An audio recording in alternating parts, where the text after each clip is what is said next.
yeah, that's some crazy stuff, man. What made you want to get into financing e-commerce brands? And she started, you told me as well, to build your own e-commerce brands. Part of it is the challenge of it. And then there was a time when it was novel. So selling something online and going direct to consumer was the big rage. So you want to jump on that and you want to explore it because in hindsight, you look at it and go, okay, yeah, that's a no brainer. But back then it was pretty interesting. It was different. There was a lot of differentiation. A lot of people said there's no way you could sell direct and different variations. So that's the personal interest. And then just a challenge, see if you can do it and learning the industry. So if I'm going to invest in e-commerce brands, then I want to make sure that I'm versed. I understand what it looks like.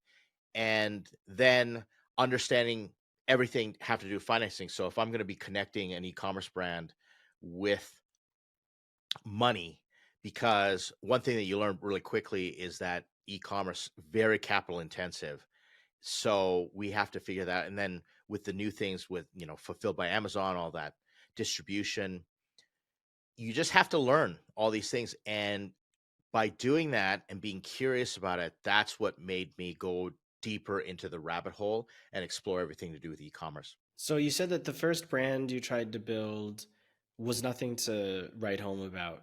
What was that brand about? And why do you think it didn't go where you wanted it to go? One of the e-commerce brands that we tried to do was an online comic book. So we had this model where we said, okay, we're going to be the Netflix of comics, but because everybody wants their stuff for free, we need to have some type of physical good. So we combine it with doing Kickstarters, and then we sold the physical comic books like an online store. And we said, all right, people are going to want to order directly from us because they've been involved, and then they go out there. And so it wasn't an e-commerce brand specifically just for e-commerce. E-commerce was a part of the entire package because I was never interested in creating, a widget. So I'm going to create whatever, a coffee mug with an anti-spill whatever, and try and sell it directly online. E-commerce for me was always a part of a bigger strategy, and that's because I'd learned and had enough hard lessons investing in other e-commerce brands or startups or founders. So you learn and you say, okay, we got to do something different. So what happened with that brand?